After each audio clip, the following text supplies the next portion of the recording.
घर पर बालू लदा हुआ ट्रक खड़ा था और उसे चलाने वाला प्रवीण कहीं दिखाई नहीं दे रहा था, क्योंकि सुबह हो चुकी थी और माल तय समय पर मालिक को पहुंचाना था। घर वाले प्रवीण को आवाज़ देते हैं, उनको लगता है हो सकता है अपने कमरे में सोया हो, अभी तक उठा नहीं है। आवाज़ देते हैं लेकिन आवाज़ निकल करके बाहर नहीं आती है। घर से प्रवीण की पत्नी निकलती है कमरे में से, उससे पूछते हैं कि प्रवीण कहाँ है, तो वो कहती है कि प्रवीण को मैंने भी रात से कहीं देखा नहीं और अभी भी मुझे भी कहीं नहीं दिखाई दिया है। अब जब घर वालों को लगता है कि प्रवीण कहीं गया तो नहीं है, किसी रिश्तेदार के यहाँ नहीं गया है, सारे रिश्तेदारों के यहाँ फ़ोन किया जाता है, कहीं अता पता भी नहीं लगता है, आस पड़ोस में देखा जाता है, अगल बगल के गाँवों में भी पता किया जाता है, लेकिन प्रवीण का कोई अता पता नहीं चलता है। पूरा दिन खोजने के बाद जब परिवार परेशान हो जाता है, प्रवीण की कोई खबर नहीं मिलती है, तो लास्ट में जाकर के परिवार अपने नज़दीकी थाने में शिकायत दर्ज करवा देता है और शिकायत में कहता है कि साहब, हो ना हो मेरे बेटे प्रवीण की गुमशुदगी में उसकी पत्नी का ही हाथ जरूर है और ये हम लोगों को पूरा विश्वास है। पुलिस को भी थोड़ा सा ताज्जुब होता है, उनको लगता हो सकता है ये लोग अपनी बहू से परेशान होंगे, इसलिए खुद से ये नाटक रच करके अपनी बहू को फंसाना चाहते हैं। खैर, पुलिस गुमशुदगी का रिपोर्ट दर्ज करवाती है, पुलिस अपनी तरीके से खोजबीन में जुट जाती है और परिवार वाले भी घर आकर के चुप नहीं बैठते हैं, वो भी अपने बेटे प्रवीण की खोजबीन अपने स्तर से शुरू कर देते हैं। इसी बीच 28 मार्च को पुलिस को सूचना मिलती है कि पास के ही एक ड्रेन, जिसको नाला कहते हैं, उसमें एक व्यक्ति की लाश पड़ी हुई है और लाश जो थी वो बहुत हद तक गल चुकी थी। पुलिस प्रवीण के परिवार को सूचना देती है कि एक व्यक्ति की लाश मिली है, हो सके तो आप लोग आकर के इस लाश की शिनाख्त कर लीजिए, जिससे हम लोग पोस्टमार्टम के लिए आगे भिजवा सके, कार्रवाई करवा सके अगर आपके परिवार की होगी तो। जब वो परिवार पहुंचता है तो परिवार उस लाश की शिनाख्त अपने प्रवीण के रूप में करता है कि हाँ, ये मेरा बेटा प्रवीण ही है। अब जैसे ही पुलिस के सामने प्रवीण का पहचान उजागर होती है तो पुलिस के सामने सबसे बड़ी सवाल ये होता है कि आखिर इसे मारा किसने, और मारा तो इसे यहाँ पर कैसे फेंका है, कब फेंका है और किस तरीके से मारा है। ये सब बहुत सारे सवाल थे पुलिस के सामने, उसके परिवार के सामने। एक तरफ पुलिस तहकीकात में जुटती है और एक तरफ प्रवीण का परिवार अपने स्तर से तहकीकात में जुट जाता है। प्रवीण का जो परिवार था वो पुलिस से 2 कदम आगे चल रहा होता है। प्रवीण का परिवार अपने घर से लेकर के जहाँ प्रवीण की लाश मिली थी उस नाले तक में 6 किलोमीटर की दूरी थी। उस 6 किलोमीटर की दूरी में लगभग 100 सीसीटीवी फुटेज को खंगाल देता है और अंत में एक छोटा सा क्लिप मिलता है, जिस क्लिप को ले जा करके वो परिवार सीधे पुलिस को देता है और कहता है साहब, अब इस सीसीटीवी फुटेज के आधार पर आप असली कातिल को पकड़ लीजिए। जैसे ही पुलिस वो सीसीटीवी फुटेज देखती है, उसके सामने ये पूरा सारा केस जो इतना उलझा हुआ दिखाई दे रहा था वो एकदम पानी की तरीके से साफ दिखाई दे जाता है। क्या है ये पूरी सच्ची घटना, आज इस कहानी के माध्यम से हम लोग जानने की कोशिश करेंगे। नमस्कार, मैं सत्या सिंह और आप देख रहे हैं द बुड़बक मंच।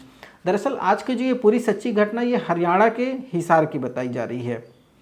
हिसार जिला लगता है और हिसार का रहने वाला प्रवीण, जो कि गुर्जरों की धानी भिवानी पुराने बस स्टैंड के पास जिसका अपना मकान है, और ये ट्रक वगैरह चलाता था, बजरी वगैरह बालू वगैरह ढोने का काम करता था।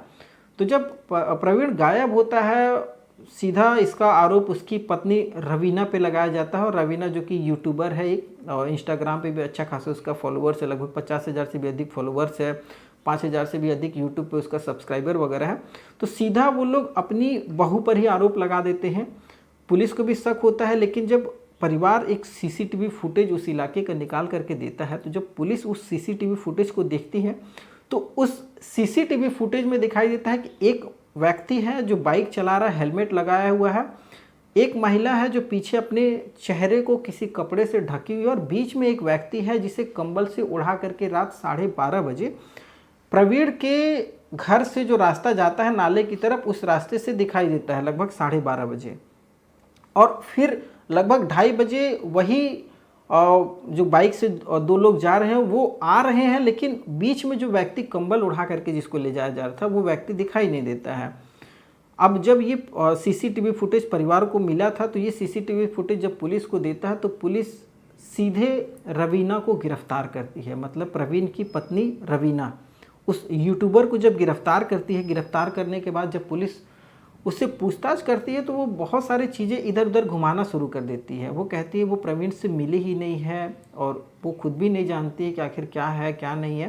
लेकिन जब पुलिस अपने तरीके से कड़ाई से पूछताछ शुरू करती है तो रवीना हार मान जाती है पुलिस के सामने। और जो चीज़ें वो कहती है वो चीज़ें सुन करके पुलिस भी हैरान हो जाती है। रवीना कहती है, साहब 25 मार्च की बात है, हम और मेरा प्रेमी सुरेश सुरेश जो कि प्रेम नगर गांव का बताया जा रहा हाँसी का रहने वाला है। सुरेश, रवीना और सुरेश ये दोनों साथ साथ यूट्यूब पे इंस्टाग्राम पे रील वगैरह बनाते थे। तो ये दोनों रील बना करके रवीना जो थी अपने ससुराल आई हुई थी और अपने प्रेमी सुरेश को लेकर के आई हुई थी। ये दोनों घर में देखे कि जब कोई नहीं है तो ये दोनों फिजिकल रिलेशनशिप बना रहे थे 25 मार्च को। इसी बीच अचानक रवीना का जो पति है प्रवीण वो पहुंच जाता है। अब वो देखता है कि उसके सामने उसकी पत्नी अपने प्रेमी के साथ बिना कपड़ों के रिलेशनशिप बना रही है। अब वो आग बबूला हो जाता है।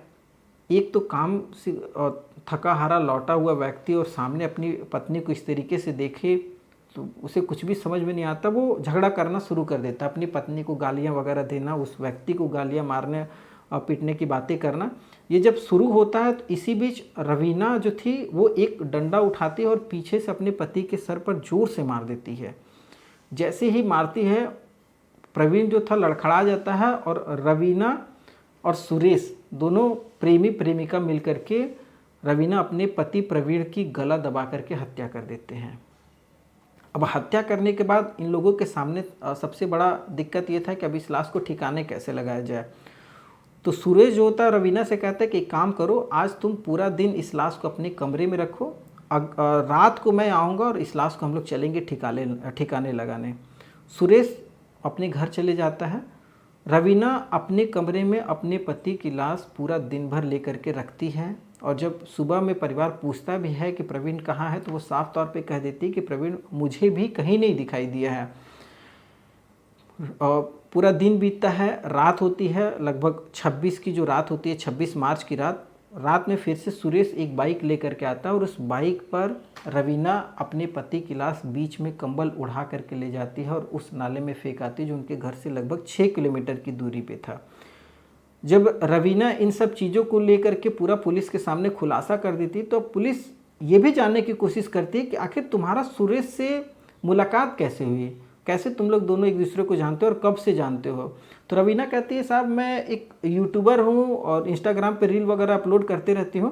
तो धीरे धीरे जब मैं फेमस होने लगी तो मुझे चस्का भी बहुत ज़्यादा था इन सब चीज़ों को लेकर के और शुरू से मेरा जो परिवार था वो मेरे खिलाफ़ में रहता था और परिवार वाकई खिलाफ़ में था क्योंकि उन्हें पसंद नहीं था कि उनकी घर की बहू बेटी इस तरीके से रील वगैरह बनाए, इस तरीके से अपलोड करे। और रवीना कहते हैं कि मैं पारिवारिक रील्स वगैरह बना करके अपलोड वगैरह करती थी, लेकिन प्रवीण के घर वालों का मतलब रवीना के ससुराल वालों को ये सब सारी चीज़ें पसंद नहीं थी।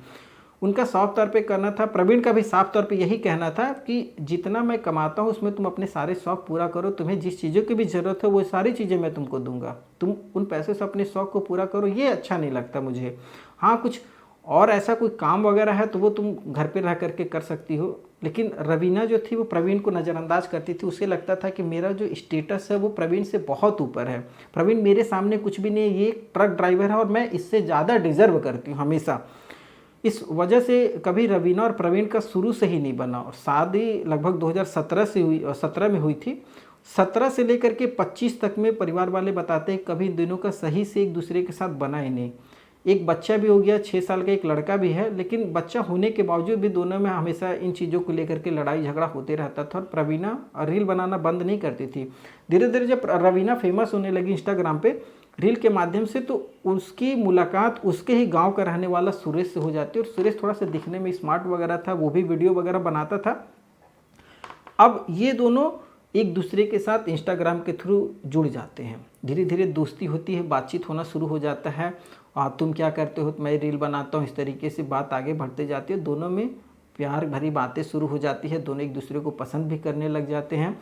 अब जब दोनों एक दूसरे को पसंद करने लग जाते हैं तो कहते हैं कितनी भी आप गलत काम करो वो सब सारी चीज़ें एक न एक दिन बाहर निकल ही आती हैं। तो अब रवीना की उसके प्रेमी की जो बातें थी वो धीरे धीरे प्रवीण को भी पता लग गई थी।